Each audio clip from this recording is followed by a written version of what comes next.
We're continuing our work with function compositions, and we're going to examine function compositions symbolically now.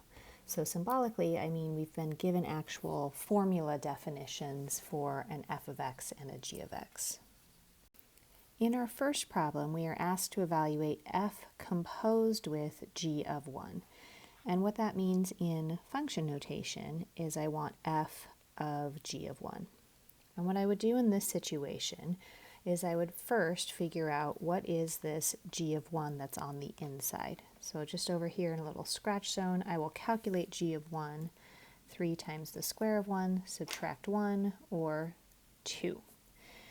So the g of 1 part ends up being just 2.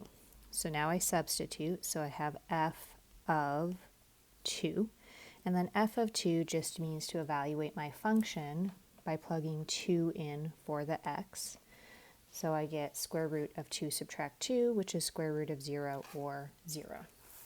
So that's what you do if you were given a particular value of x to plug in.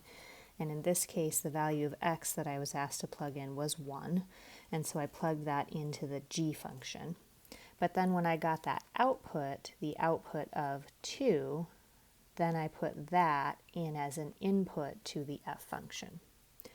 Now it's a little bit different if they ask you to find f of g of x like they do in part B here. So f of g of x, just in function notation, means f of, and I'm going to use some color here, g of x. Now what that means is to take the f function, this is my outside function, and wherever I see an x in that function, I'm going to replace it with g of x.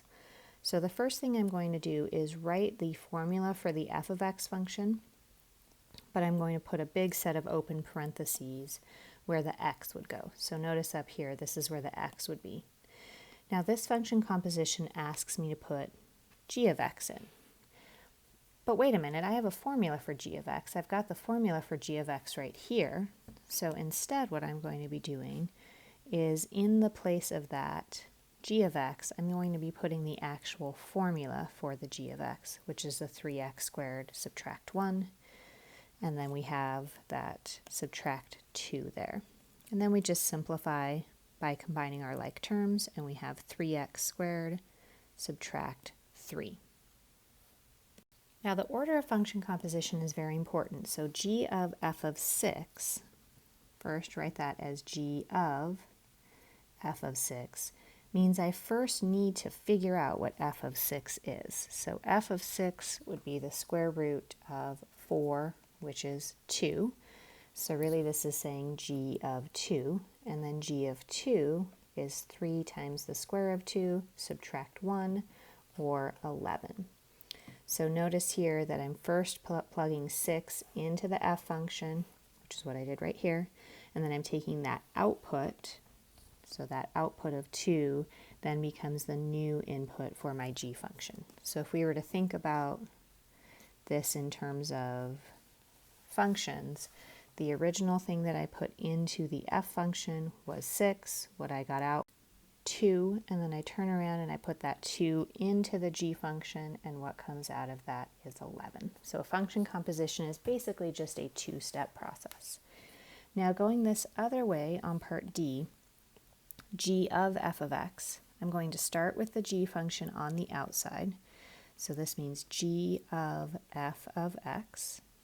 And for g of x, I have 3 times the square of something, subtract 1.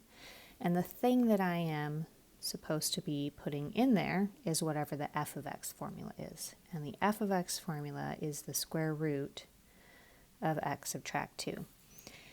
Now a lot of times we would just simplify this and say 3 times x subtract 2 subtract 1. But we need to be kind of careful here, because the domain of this original piece was only valid if our x value was greater than or equal to 2, because we need to have a non-negative radicand.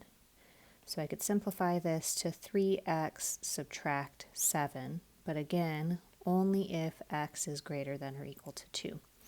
And I'll talk a little bit more about this in the next video on domain. So on both of these, we need to have a little bit of a discussion about the domains of these functions, but in particular on part D, because there was a restriction on the original inside function.